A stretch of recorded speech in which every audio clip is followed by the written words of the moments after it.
All right, everybody, welcome back to the American Fan Podcast, Episode 2. The Fletch and Nick Podcast. Segment 4, always named Fletch's Love Language. It doesn't have to be about my personal life. We will detail a couple stories that are hilarious today that actually correlate with what the main subject matter of today will be, which is, I don't know if you guys Hold call on to your a butts. podcast. It's a popular podcast. We detailed it in the prior segment. Call Her Daddy, Charlize Theron, went on the podcast and said some really crazy stuff.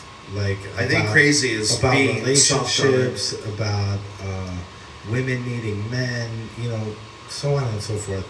It just was way over the top, and I didn't understand why she said it. I still don't, but it's worth discussing because it's like the present state of interaction and affairs with men and women right now is embodied by her going on the podcast and saying what she said on that particular podcast. It was nothing short of crazy.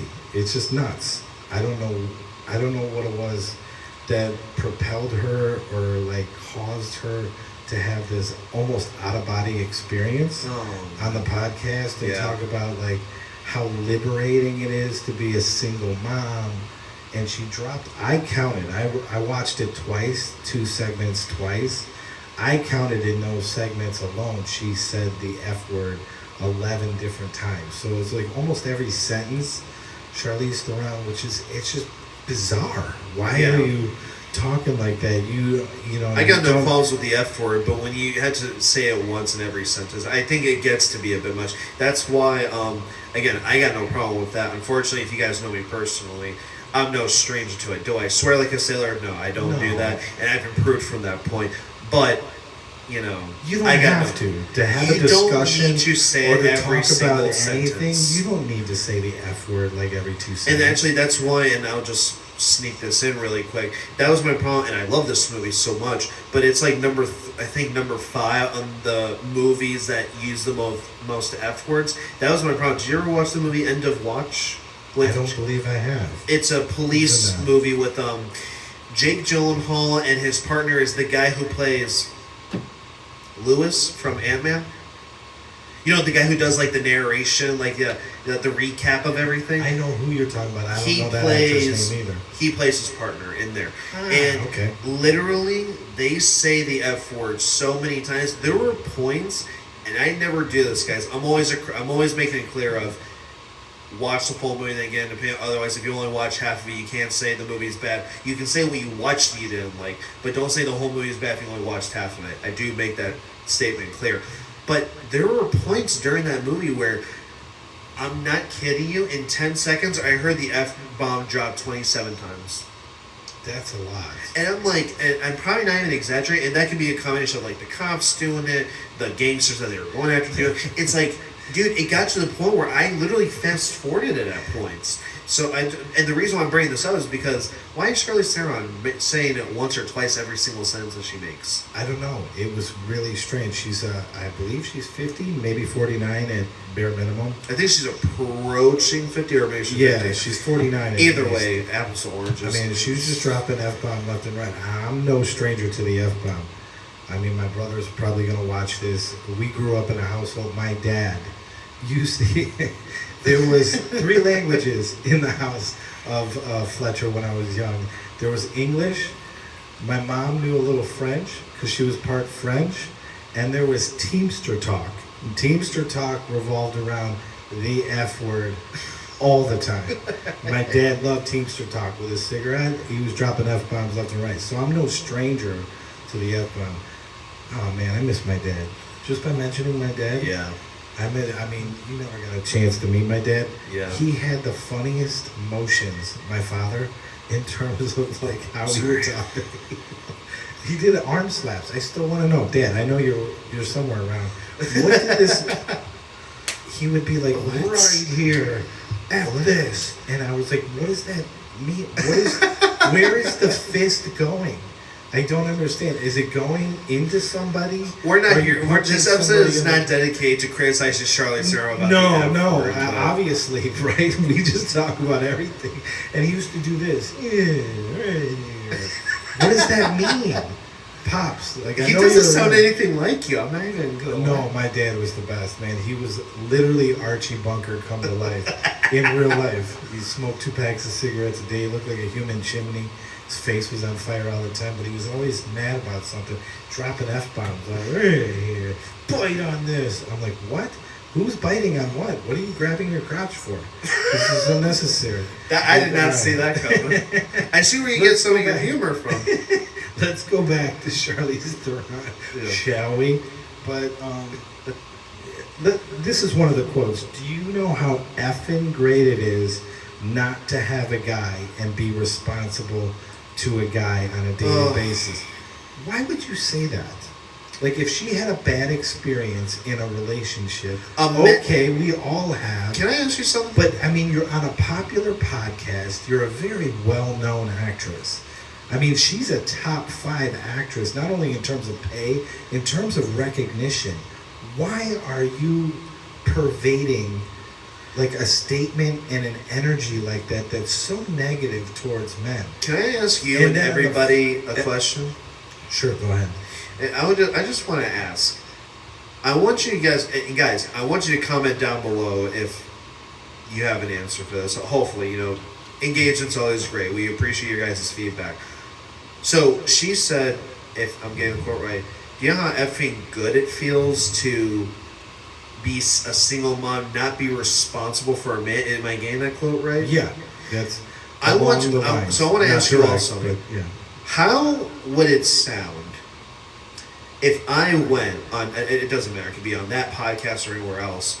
And I just said, do you know how effing great it feels to not have to take care of a woman and kid?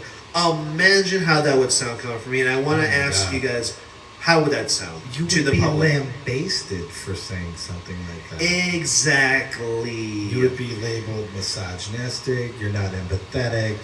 Terrible person. I'm just a kid that wants to mess around and not take any, not have any. I hope the mic didn't pick that up. Usually water doesn't make me belch. Sorry. I didn't hear it, but okay, good. But no, that's just, it's. Look, the Americans can live how they want, and by the way, that's another. In regards to the first episode, where no, not the first. I think it was the second episode where I say I have classical liberal values. It's live and let live. So if you're a gay couple that lives together, or if you live the single life, I am not going to go out of my way to be like, why is there a gay couple together, or why do you not have a man, or why do you not have a woman, why don't you have kids? I'm not going to be that person. But now, where I differ from a lot of live and let live people is where people say, so what are your thoughts? That's why I'm going to be honest and be like, well, I don't support that lifestyle, but look, I'm not going to tell you, if you don't live the way I live my life, then there's something wrong with you or something. 100%. But there's something to be said about, like, look, the world is filled with, like, if you want to not worry about responsibility, I'm sorry, you're just not cut out for living the world. We all are responsible for something. You're responsible for, and I am too, because we're, both co-hosts. We're responsible for this. You're responsible for this. You're responsible for your house. I'm responsible for my car, my kid, and the place and the room that I currently live in right now. If you're not cut off for responsibility, what are you even doing with your life after being such a successful actress in Hollywood? It's just, she's come to a point, something triggered a change in her. I don't know, because I don't know who Charlize Theron is. I've never interacted with her. I've seen her in a movie. I thought, and I told you this before, in the Will Smith movie, Hancock, which I thought was an underrated movie. It's a pretty good movie. Oh, it's very good. Great movie. It's a very good movie, right? It's a pretty solid film, honestly. In that movie, she is smoking. She is a 10. She's cute. Gorgeous woman. Absolutely stunning. And I'm like, where does all this anger come from? Like, that's what I don't understand. And that's why I metaphorically transition to, we don't have to do it right this second. There's a lot of that from women now. And then again, it's not a dump on women. It's not like, and that's let's where wave the flag of let's be negative about women, but let's talk about reality, because that's what the purpose of the podcast is. And then there's a lot of negativity about dudes, and I'm like, what is the problem? See, I actually have a nuanced view when it comes to this. I actually don't think it's just as simple as that, Fletcher. Now, I think that's a big part of it, but the reason why I say it's a big part of it, it's literally half and half. So you are absolutely correct. There is an overwhelming amount of women that are talking about the negativity of regarding men and whatever, and not needing them. But the other issue, and I'm failing to see conservatives make arguments for this, the red pill movement is just as equally guilty, but for different reasons. So women say we don't need men, and men are pigs, they're just a bunch of horn dogs, whatever. But then the right is saying men don't need women, and without without men, society would never exist. There is a part of that. There's a percentage of that. But if you're going to compare the two, current culture, I'm not talking about the 50s through the 70s. If you're talking about current culture, the percentage of women that are negative towards men far outweighs the percentage of men that are angry towards women. I'm actually going to push back on that a little bit. See, guys, we don't agree on everything. Even though we're hosts, we don't agree on everything. It's like there's no... So here's where I'm going to... no way, there's no other conclusion. I'm going to conclude... Here's the way I look at it, and I've seen this a lot with Trump. I've seen this a lot with the Democrats. I have seen this a lot with anybody. My take is... So, you know what happened is... This, just an example... So what Democrats will do is they'll zoom in on Trump on a negative thing, and then they'll zoom back out. I kind of like this comparison that Tim Pool made, and they will make that their worldview on Donald Trump. My issue with that statement, it's not because I think the percentage you have is high, but I also think the percentage of that is high. And the reason why that looks higher is that's more amplified than that side is in regards to the red pill's criticism of women and stuff. I think it's more amplified. Well, what is the red pill's criticism of women? So they'll say like, oh, women. So a lot of hard red pillars will say, oh, women are like the only thing they're good for at this point is just staying home, watching kids, and giving us sex. Otherwise, they're just worth nothing. And then they'll also say that the problem with society is women are choosing the wrong men to sleep with and whatever. I'm like, okay, so you're right about that. But it's also because men have an equal responsibility of they shouldn't be leaving their kids and partners. They shouldn't be just screwing everything. So here's where I will agree with you, and you might agree with me. So I think equally from a Christian... But that doesn't define the red pill movement puts at the forefront, right or wrong, I could be wrong, I don't think I am, at the forefront of the red pill movement is the family unit. They want that's women, conservative, it's not the red pill. They want women included in the family unit. The opposite present day culture of females at a great percentage does not want men included in their lives. Oh, I don't disagree with you on that one.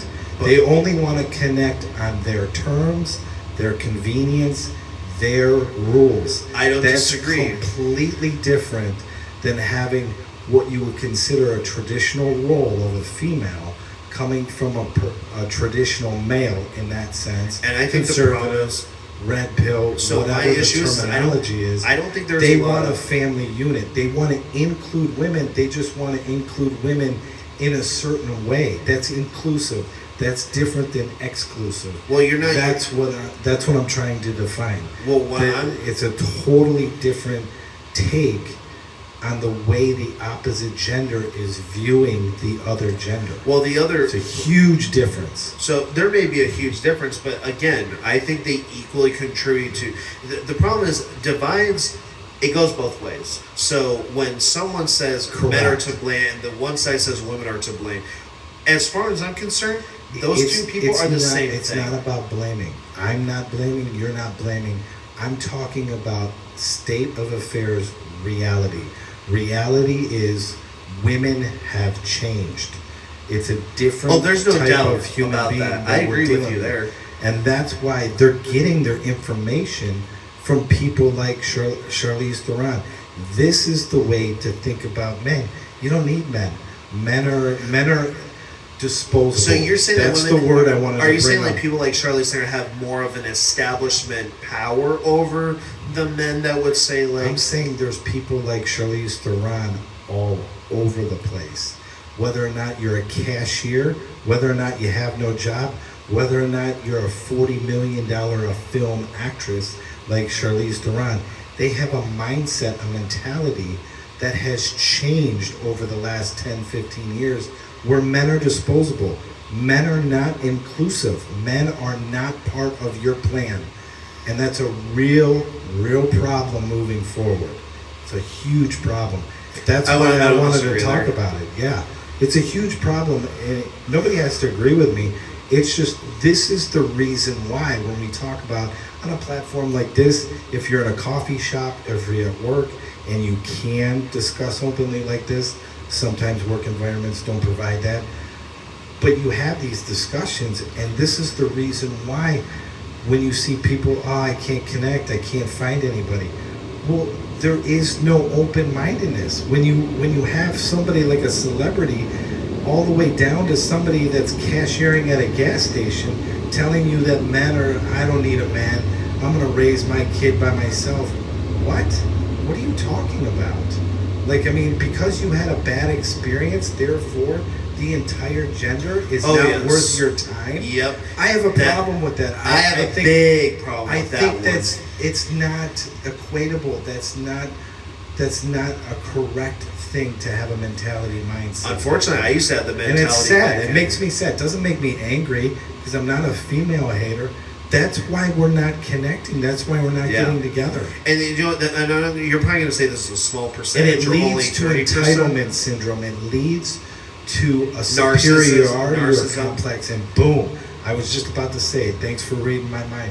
It leads to a narcissistic behavior by females when it comes to the topic, the discussion of men. And that's a problem, and that's sad.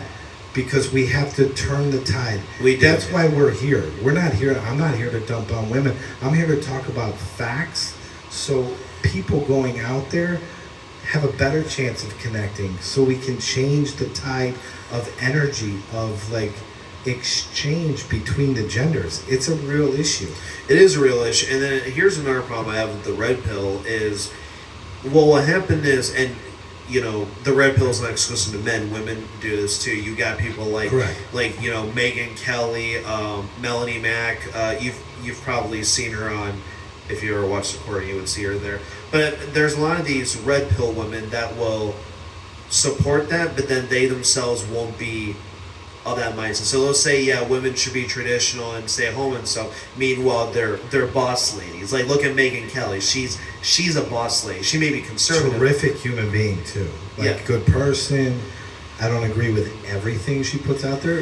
Yeah, I agree with any human being 100%. No, I don't. But I would love to have a conversation. Except for with Jesus. Just like, you know, well, that's a little different. Yeah, that's a little different. He's not a person. But my whole thing is, they will also they'll try to point down, oh, these women are the problem, but yet the red pill women, for the most part, not all the time, they can just be, whether they realize it or not, they can contribute just as much, probably not to the solution of the problem. There isn't a huge differentiation between the red blue. It's more of like, you know, this is how women in general are interacting with men in general.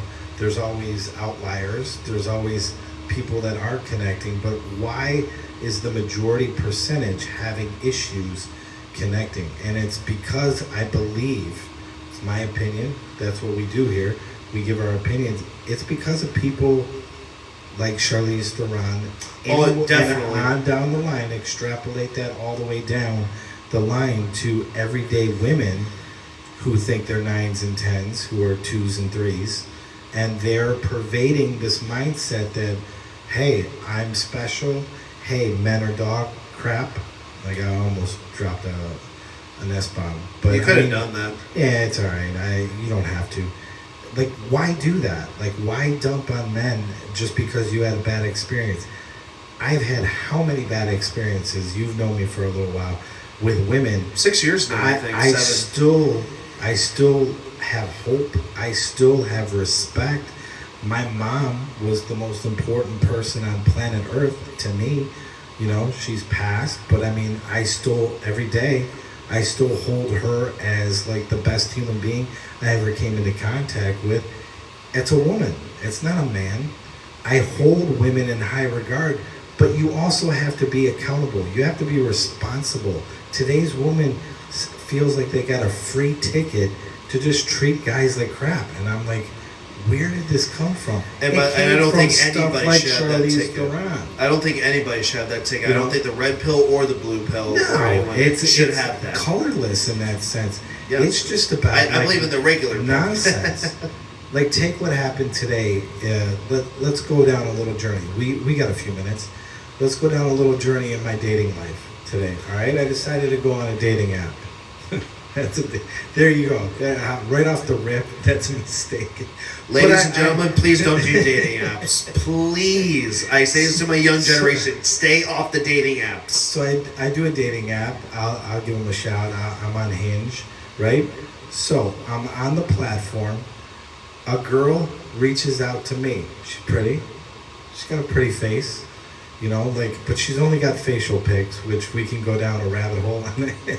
When you only have the pic of the face and there's no, like, full body picture, that's a little worrisome from a guy point of view. We'll talk about that in a second. Like, so she reaches out, we interact a little bit, and she tells me Sunday evening, when we're filming this podcast, by the way, right now. Yeah, it would have been a lot earlier. We were going to film it earlier, and I had plans to go meet her, right? So she tells me Sunday evening's the best time for her. Great. You know me? I get the text at 10:30 this morning. We had already confirmed the date, and I had interacted with her a couple times. We'll call this person Jackie. So Jackie confirms 10:30 this morning. Jackie texts me, and she's like, "Hey, it's hot outside. My air conditioning in my vehicle, my car doesn't work, so I need to reschedule." So I'm curious by nature. This is who I am. It's why I'm good at sales. It's why I like to learn. I ask questions. Sorry, that's just what I do. That's the only way I believe in human life that you can learn properly and efficiently, right? So I go, okay, I'm sorry your air conditioning in your car doesn't work, but why? What does that have to do with not getting together tonight? Yeah, I asked a question, and she's like, well, it's hot outside, it's very humid, and I don't want to drive in the car. Look at us. Which was a 10-minute drive from where she lived. That was a 15-minute. Or 15-minute drive, 10 to 15. Like, I mean, I made it convenient where it was right off the freeway. I'm the guy, so I'm going to travel further, right, to a meeting ground. I always travel further, or you try as a guy, if you're a gentleman of any type. I'm a little bit of a gentleman, not a full-blown, but a little bit, right? So I travel a little bit farther. She only has to come 10, 15 minutes, hop off the freeway, and go get dinner. And I said, well, what does that have to, you're driving 15 minutes, let's just go the ladder. 15 minutes to an air-conditioned restaurant. Yeah. Like, I don't, I still can't wrap my brain around it. Like, I'm like, what are you talking about? You know, and then unloads on me. Like, I don't need to answer to you. Like, I don't know you yet. I'm uncomfortable now that you asked the question. Because I asked a question about, like, what would prevent you from getting in an un-air-conditioned vehicle for 15 minutes? Sounds like me in the political role when I ask a question. You effing serious. So, there's a couple variables. One thing is I dodged a cannonball. Like, not a bullet. A cannonball went by my head. Like, I mean, this one, you want to talk about high maintenance. I just asked, you don't want to roll the windows down on I-77 and, like, you know, go to the restaurant and then you can get in the air condition? How dare you? What are you worried about? Did you have so much makeup on your face in those pictures that were filtered, probably? Like that you were figuring that you would melt by the time you got to the restaurant and then you look like a monster or a beast, which you probably are, probably the size of a, offensive guard on the Cleveland Browns. I don't want to name any names, Wyatt Teller, Joel Bitonio, but I mean, probably the size of why you only have facial pictures on your profile. I'm giving you the benefit of the doubt. I'm trying to be a nice guy. I ask a question and I get lambasted. That's the point of this whole segment, is like, why feel the need, and not only why feel like it's okay to dump on a guy for no reason. Did you hear that? Yeah, I did. I don't know what just hit the roof. I don't know. Hopefully it's not a bomb. But anyways, like, what was that? Is there a dude on the roof? Is it Jackie? Jackie's on the roof. She's listening to the program. Great, ladies and gentlemen. This will be our last broadcast. I'm about to get sniped as soon as I leave my barn. It's a wreck out there. Oh my God. And then we've been doing over an hour podcast. My back is all messed up because I'm sleeping on a bed. Shout out. I hope he's watching. My nephew, Ryan, who's great. It's his birthday tomorrow. So I'm going to do happy early birthday, Ryan. Happy birthday shout out to my boy, Ryan. But he sold me a bed. He works at a furniture store. I won't name which one because he'll definitely get in trouble. He sells me a bed. Uncle Brian, you're going to sleep like you never slept before. What? I bought this expensive bed in this beautiful bed. Expensive bed. I can't sleep. I sleep like crap now. I want my old bed back. Rye, you sold me on a box of goods. I still love you, but I can't return the bed. So I go and I get him. I told you that. So I went and got a massage. Because we might as well finish. This episode's been a train wreck. I go and get a massage because my nephew sold me a bum bed, and I gotta go. My back is bothering me. I go get a massage, and this turned into a situation, ladies and gentlemen. At the massage parlor, I just went in there. Some Asian lady. We'll leave it at that. We'll just say she took care of me, and I didn't ask for it. So, I'm a little sore, but that's beside the point. It's not my back that's sore. We'll definitely leave it at that. It was insane. I was like, this whole week has been a little strange. Maybe that's the last story. We should just call it a day. Yeah, let's just call it a day. We talked about the Epstein files, little big beautiful bill. Talked a little bit about the Superman movie, Charlize Theron. Yeah. Next week, we'll detail what we're going to talk about. Yeah, what absolutely. movie did you want to see? I mean, what movie? It was really just going to be Superman for the time being before I go down. But bar none, I mean, maybe we should just talk about John Wick. I kind of like talking about John Wick. You can never get enough John Wick praise from us. Never get enough John Wick. So maybe we can detail what we like about each one and what we don't like. Actually, you know what else we can do? Yeah. You know what else we can do? Hey guys, since this is a variety of topics that we talk about, we kind of just bounce back and forth and whatever. Us, right? Why don't you guys just down in the comments give us some ideas, and we will jot these notes down, and we'll talk about what you guys want to talk about. You can say, how about the upcoming movies like Mortal Kombat 2 or something, or hey, what are your guys' thoughts? Because again, I want this platform to be about, hey, I don't know what these guys are going to think because they like this movie, they like this policy, but they also like this policy on the other side. I want them to come to us and be like, I really wonder what Fletch and Nick are going to say. I really wonder. So put your comments down, down in the comments. Give us your ideas, and then we will consider that for the next few episodes or any episode in the future. So please, let us know, guys. Thank you for tuning in. This was a blast, and we'll see you all in the next. Are you hot? I'm really Yes, bored. I am very hot. I think I might pass out. Yeah, So. I think we'll just pass out here. Yeah. Or go back to that massage parlor.